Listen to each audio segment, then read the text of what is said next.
Hello, everyone.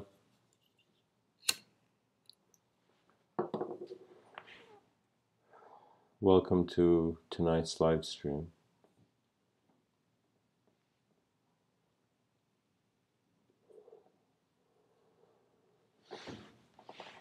All right, let's do this.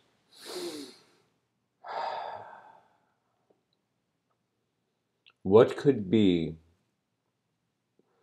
a mystery of an ever-present mind? Let us say we are the greatest problem solver in existence. Whoever you are listening, let us say you are one of humanity's greatest problem solvers. And so this question has come: what could be a mystery of an ever-present mind? And so we have to first look at what an ever-present mind is. And then we got to look at what our definition of the concept of the mind is. And usually what that comes down to is based on how the universe is present. And how the universe is present, at least to a mind which localizes itself through identity, is through a sort of dualism of visibility and invisibility. There are visible phenomena, and there's what we have not seen yet, or what we cannot see. So in some sense, what I like to consider an ancient word for this is the unknown. And so the modern word for the opposite of it is knowledge. So what that means is we are creatures oscillating between the known and the unknown, the visible and the invisible. Our relationship with ourselves, if we were to just sit down somewhere, do nothing, close our eyes and just be there, we would see it's as if we are as much of a thought as we consider ourselves to be a body. But beyond the body of a conditioned uh, creature in a social system,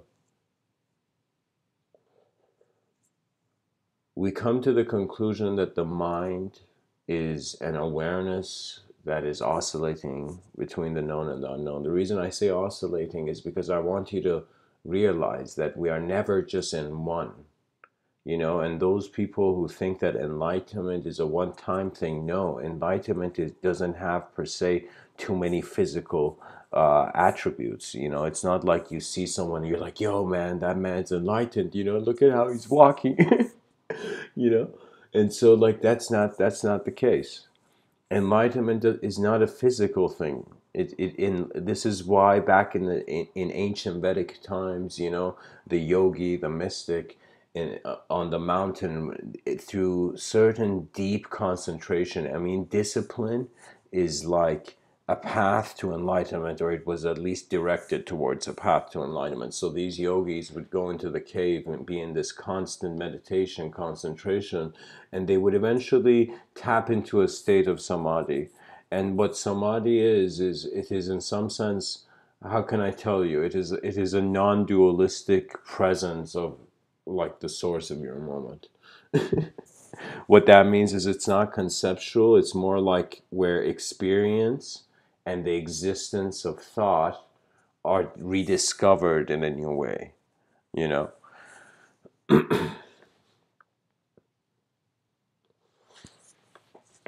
So let us say this mystic in ancient Vedic times goes to a cave, sits there, concentrates, realizes then intelligent activity. When I say activity, it doesn't mean it's just physical movement.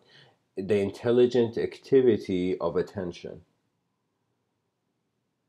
Attention is kind of like the spotlight of awareness in some sense.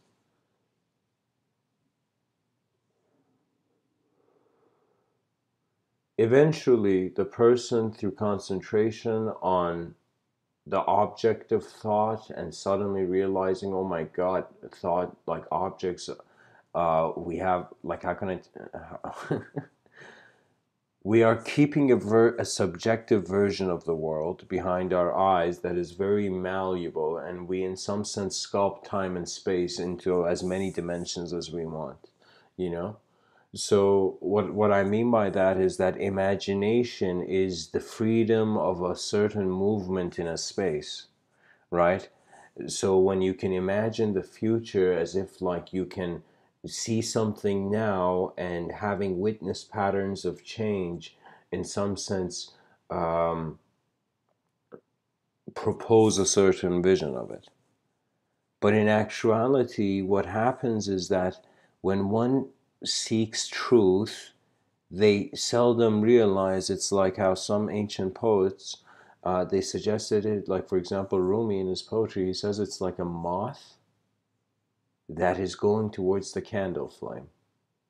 And so the moth is in some sense in love with truth, with the idea of truth. The closer it gets to truth, it feels warmer, it feels more divine, it feels more in accordance and harmony with the world. But when it goes to the core truth, there is a sort of indirect self-immolation because you chose to walk. And so this is not a bad thing in regards to a mystical sense. And I got a bit sidetracked to what I was saying prior to this. The mystic attains goes to a state of samadhi and attains certain siddhas, attains certain powers.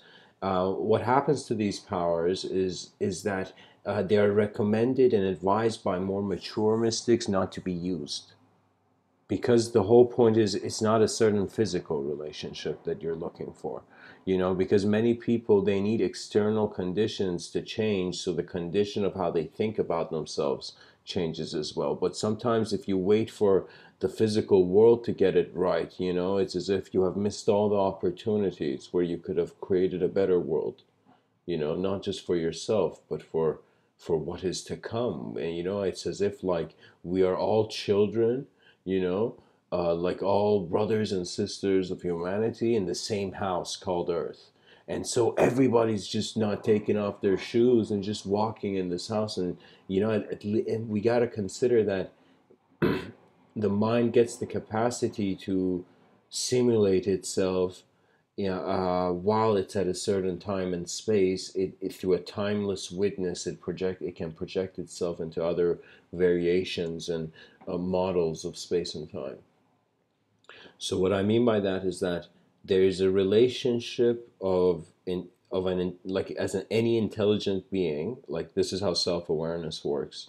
There is an awareness, and based on your activity in this awareness, through a consideration of a reference point, you in some sense get a certain context to how you are as a being. So what I mean by this is that we seek truth, not realizing in the journey our individual notions of self melt like snow in the sun, of a sort of higher dynamic way of being. So as if you change before the universe does, and as you do, the universe has already changed. It's one of those things where you become, you realize, it's as if like one can say the mystic that went to town was the drunken master of being awareness and being a certain human self. So, for example, when I said the idea of mysteries of an ever-present mind, like that was a moment where I realized, what does God ask? What does God pray for? Does God pray for the perfection of its creature? Does God pray for... And I realized that the problem is that belief is a very useful but troubling thing. That if you believe you can't do something, you won't even allow your mind to see a version that you're realistic, a version of yourself that's realistically doing that thing. So what I'm kind of suggesting here is that the most profoundest mystery of an ever-present mind is its existence. And when we wonder about the existence of intelligence, we are left to our moment's observation. So this is what I'm saying, that technology is a great tool, but it must not command the master to use it. Do you see? For me, technology, it's like I've seen some people look at technology and be like this old computer is junk, I want to get rid of it. And I remember being a kid and looking at that, and I was like, It's like another man's trash is another man's treasure, you know. What I'm saying in that sense is that, like, for example, it's like nothing happened, you know, the guy got rid of it and I didn't say anything, but like for a moment I realized that my response to the world abides by my most natural experience of the world.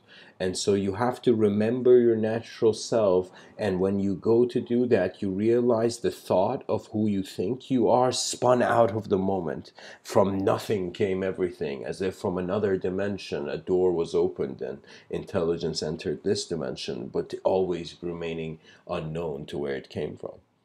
Do you see? We are passengers in the movement of the cosmos, but we are passengers in accordance to how we simulate the world. And how we simulate the world is that we simulate a self.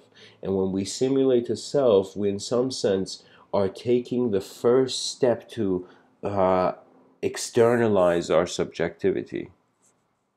Because honestly, it is too mysterious. For me, I remember being young and, like, you know, the idea of God being shown, you know, God is the creator of the universe. You know, I like philosophically grasped that very early on.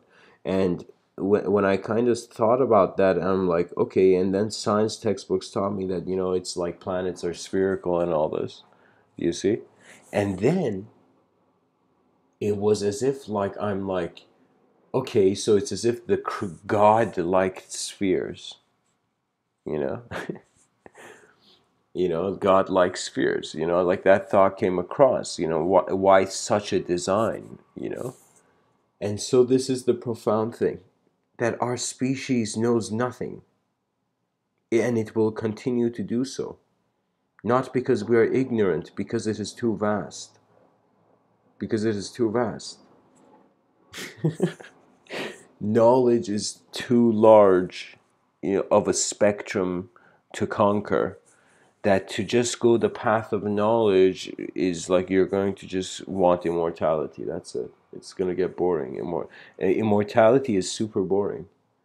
Eternity for a personality makes no sense, because a person has to change to create value. It's like meaning arises in your life when things are changed. And sometimes when I see people repeating a certain pattern, like for example, all those people have to go 9 to 5, you know, many of them think like I'm wasting my time, you know, doing what I don't want to do, something like that. But I'm telling you, they are conditioning their minds. They are attaining skill, because your attention cannot exist without moving. And that has two meanings. One, as if like you have to move, you know, for your attention to make sense, because there needs to be something you need to pay attention to, something more intelligent than something else to see it. We are like, you know, atoms that could, you know, look at themselves in the mirror. That is what we are. We're not just pure, completely atoms, and we're not just, you know, the imagination of myth. We are a new mankind, a new moment, the command of the universe in a new way. We are our moments, and we are the ambassadors of the starlight that is allowing the world to be here. You see, this is why many people have to understand. Every person occupied with violence is missing out on a sort of non-violent vibe, where intelligence no longer needs to break itself to discover itself. We must be free, not from just the chains of others, but from the chains that we put on ourselves, and the chains that we never question. And I will tell you something very interesting, that we perhaps, you know, as evolutionary creatures on the surface of this planet, you know, biological creatures, have to consider. You see, I remember seeing this picture, which was very thought-provoking, and it was a picture of an elephant with a rope connected to its leg, and the rope was connected to this very weak plastic chair. And so, of course, in one aspect, we got to take care of elephants more, you know, but in another aspect, it was as if the elephant felt it could not move when the rope was on its leg, even though it could just walk off. And that's the fascinating thing, that that elephant was probably like, chained to a pole for like a super long time, and eventually the elephant, whenever it was chained, felt it couldn't move. It was it, it's one of those things that's like your belief suggests how much of your world changes and how much new things happen to you in some sense.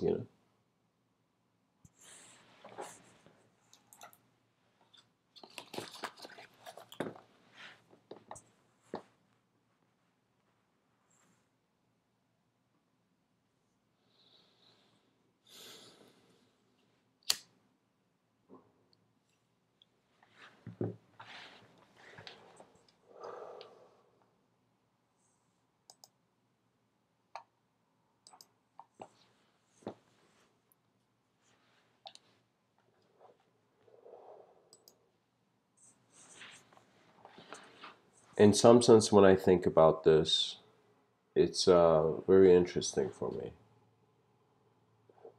because the notion of an ever-present mind was intuitively shown to me not through a certain result of a solid belief system. you know it wasn't a sort of thought management that kind of, I felt I saw a bit more from the world than usual. And so what it was that it was a sincere self-questioning of your own universal views. And this is the beautiful thing, because regardless of, if Mr. Within right now just brought all the teachers, the greatest teachers on the surface of this planet, and let's say somehow you could absorb all their teachings at once when they said it at once, you know, still it would not help you if you were not sincere, if you were not willing to explore and self-realize your true nature. Because the whole point of realization is to realize your real eyes. And your your real eyes are attributeless. And so that's how I, in some sense, tap to a sort of experience of an ever-present mind, because it was as if my moment became attributeless, because I realized my preference was simulating my karma. And my preference was based on the thought I had. And it was also based on my not just conceptual self, but my emotional self. And the emotional self, I kind of consider emotions being a bridge between thought and matter, you know?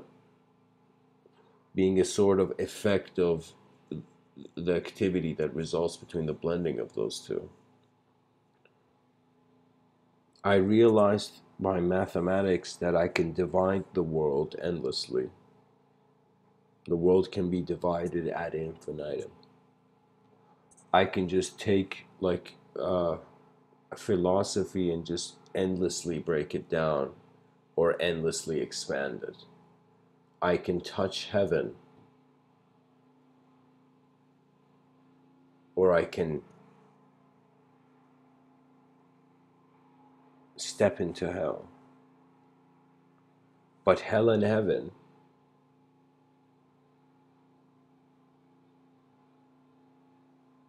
are each lens on a blind man's glasses, but not a blind man whose eyes cannot see, but whose mind cannot see.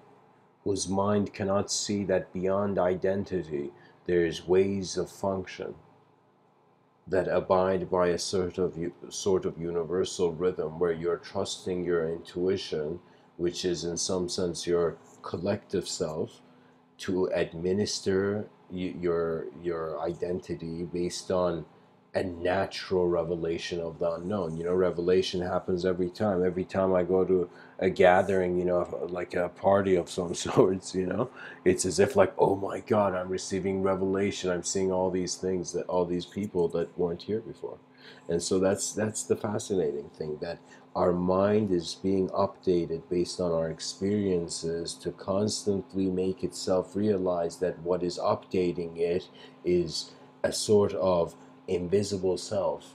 But this invisible self cannot have a story to explain it. And there's been poets that have kind of steered people towards a sort of extreme poetry, and towards a sort of like, as if we've had different, like, let me tell you what philosophy is in general, like a sort of historical pattern I've perceived in philosophy, that it's about all the people who've noticed certain deep natural truths, and so they've formulated an opinion based on who they are, who they've identified as, and have either steered people away from truth or in some sense steered them towards truth.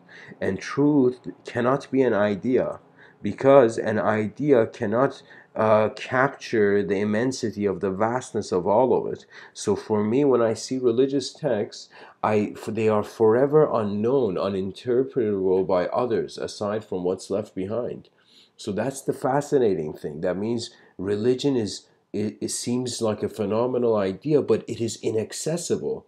It is only accessible through behavior, through abidance and behavior. But when you look at the concepts and you wonder about the ability of a word to capture, the magnitude of the cosmos, you see language is just as if like you cannot expect, a plastic bag to hold truth.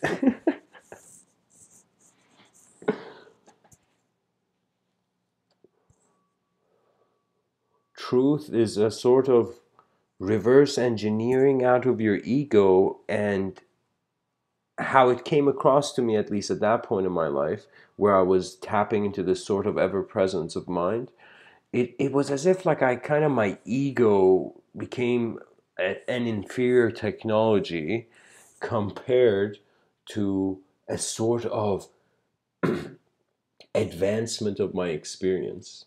Yeah, that's a good way of saying it.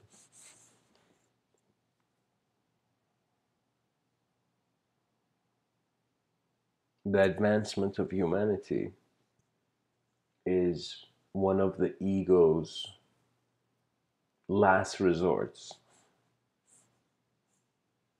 to be useful.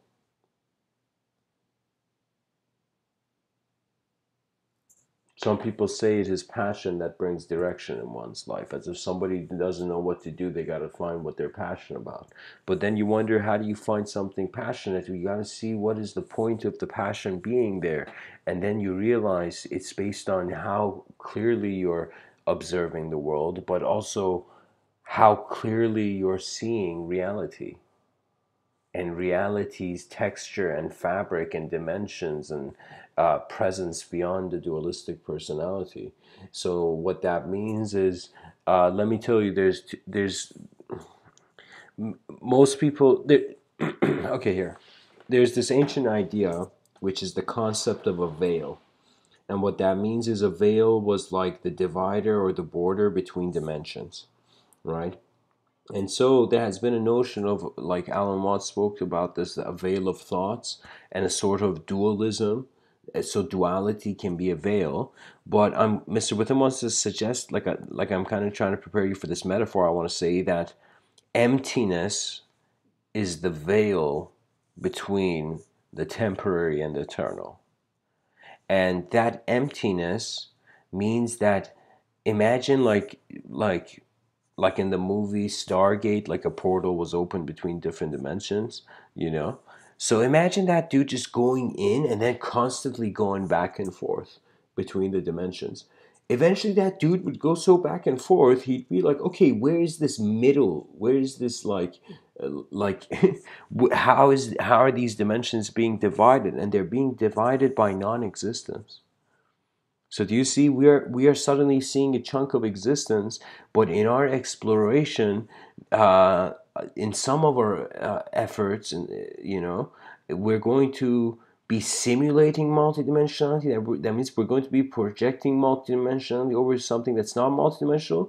But then there's going to be a situation where we, in some sense, in our only singular dimension sort of thinking, we realize that there's multiple dimensions keeping that singular dimension, because reality has a very profound structure to it. Its structure is not based on the law of one mind, but it is based on the result of an effort, as if we are all like separately ourselves, but part of this thing called humanity, and we haven't understood it, and it has in some sense gone in the background of our thoughts. That means when we wake up in the morning, we're all, I see this through many people actually, but I guess like this is how the world's turning. I can't change the axis. But I could, suggest entering a new world. And what I mean by that is, I've seen people who, they are trying to be good people, but in their effort in trying to be good all the time, they feel they're good, but they're actually being bored. And in that boredom, suddenly cruelty becomes easier for them to do, because it's a sort of excitement. It's a thrill for the ego, you know? It's always a thrill for an ego to change things, because in changing things, you lose sight of what it is. The ego is not some sort of deceptive, confusion. The ego is how the universe is allowing your intelligence to consider itself individually.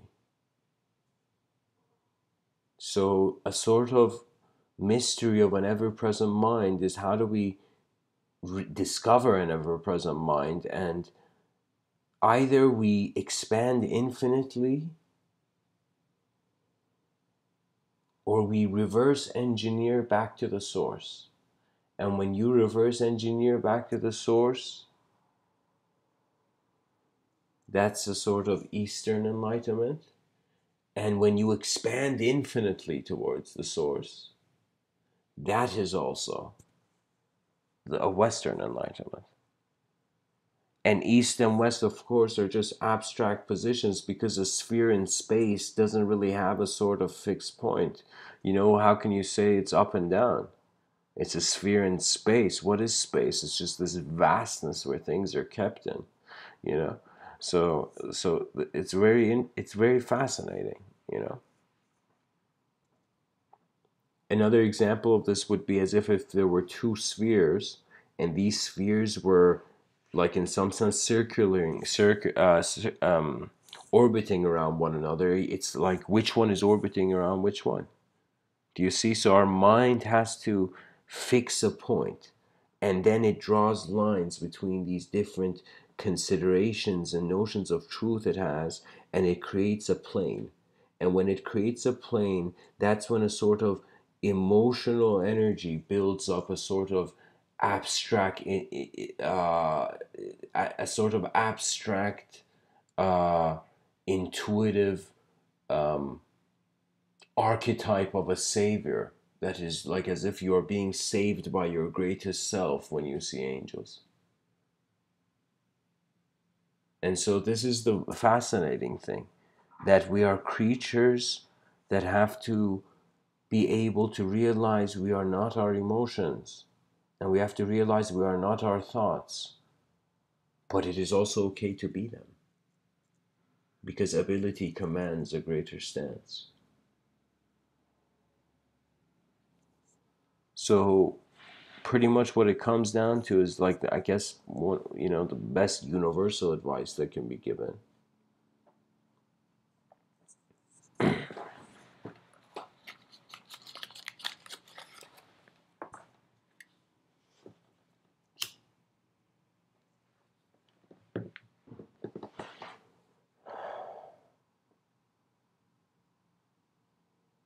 is that, as long as our hearts are like, the heart hasn't stopped beating for the existence of the being,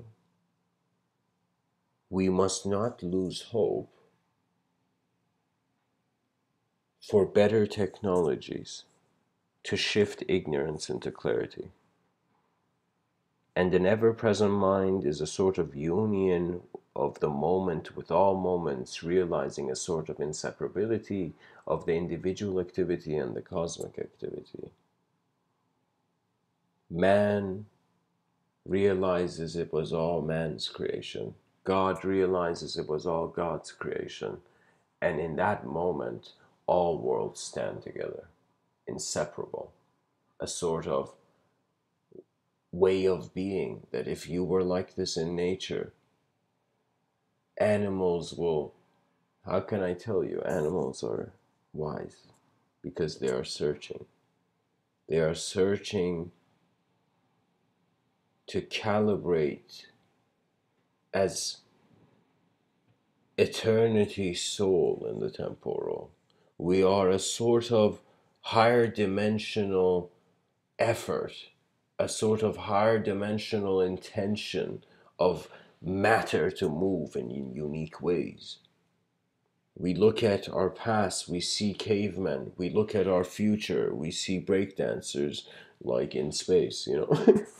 Like so what I'm saying is like we have accelerated to a point where we will eventually realize in order to access greater ways of our living and greater intelligence, we cannot be a thought anymore.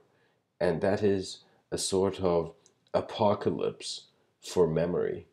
That means you realize what is more important than your memories is this moment. What is more important than every belief system, every idea, every shape, color, size, and whatever your mind has created is this moment. Because this moment is your life and the life of existence, the life of everything that has opened its eyes to see it close. We are performers in society, blessed with one task: to release the vastness of our art to a world that is fading. It is fading because people are more interested.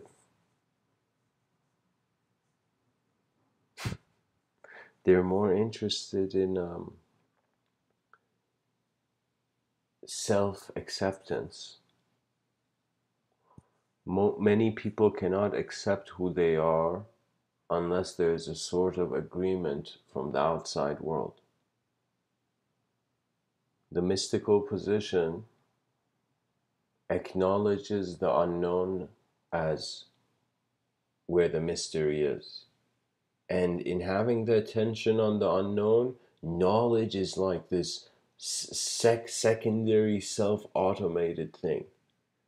You become a creature of a pattern of movement beyond thought. How the ever-present mind communicates to the ego that has dared to climb to the clouds is that it reveals more of its true nature.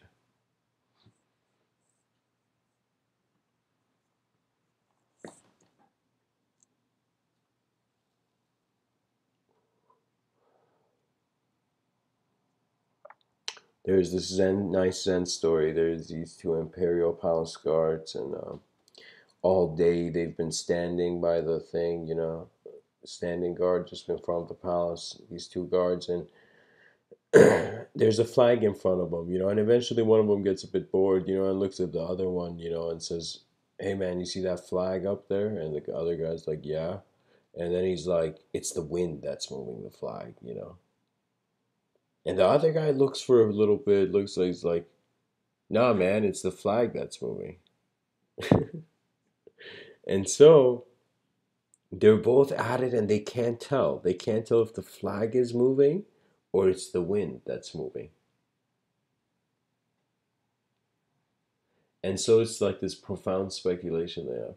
And to their surprise, this wise Zen master, after many years of meditation, has decided and been intuitively guided to come to town.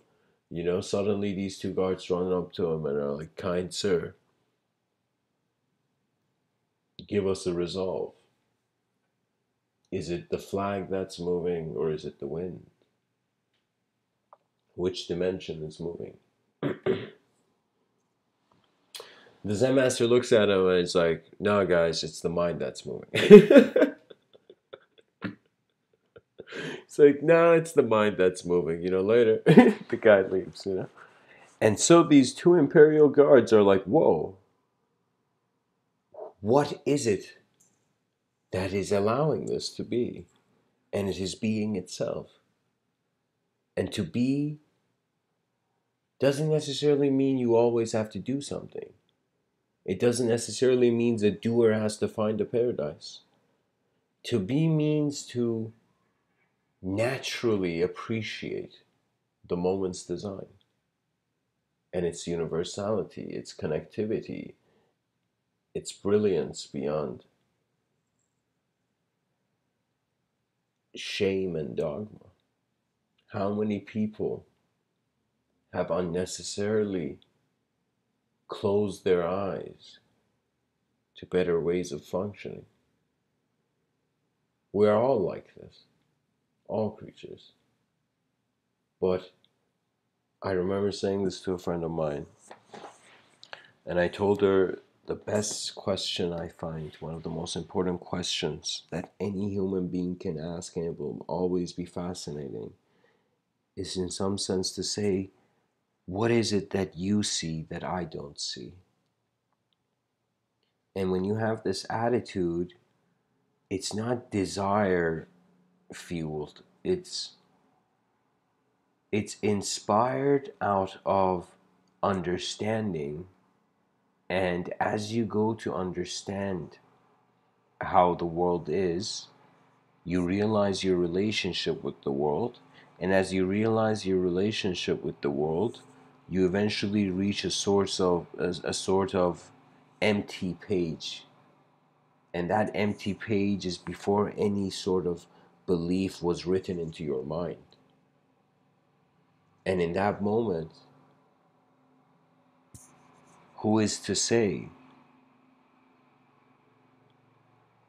what your eternal eyes shall see? For seldom it is said, what is there to see for the whole universe? If the whole universe was a being, what else would it see? It would self create. The implications of a creator is whether that creator is local and non-local. And if a creator is non-local, if God is a non-local idea, then how can we locate it into our beliefs? So in some sense, God seems to have been left to every man's mind. This is why the dimension of faith is important in religion, because faith means that your emotional belief in some sense is more important than your conceptual belief. Your emotional, not belief, let's say your emotional convictions.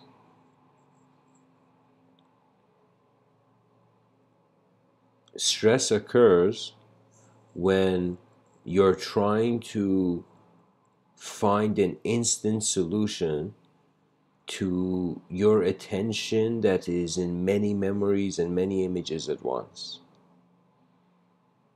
Silence and stillness is medicine for the restlessness of a curious mind. In silence and stillness, the judge and the guilty fade. We realize our eyes are open once every day. It's like every day just happens once in that way.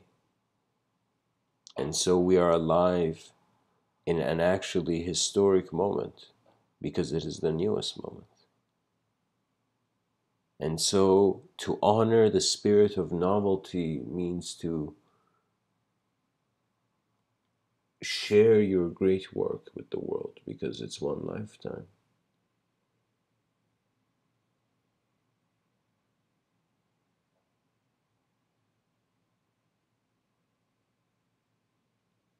The universe is the greatness of truth. Behind our eyes,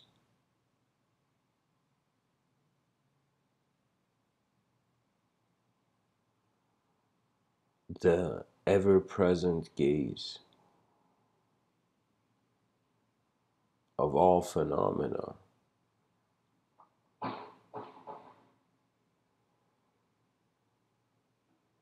is acknowledged. Truth no longer is a story for a character. Truth is the moment, it's all of it. I hope this talk has served you. And, okay, let me check the live stream. Let's see how many people are listening to this.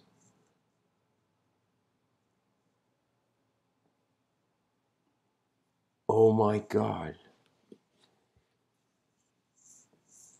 There's 0 people watching. That's... I guess I should choose a better time, to do these live streams. But anyways, guys, this is the end of the live stream. Feel free to leave a comment or make a suggestion. But I guess I'll leave you with this quote. It is a quote from the Sufi mystic Jalaluddin Maulana Rumi. And he says, out beyond ideas of wrongdoing and right doing, there is a place. I will meet you there. And when the soul sits on that grass, the world is too full to talk about.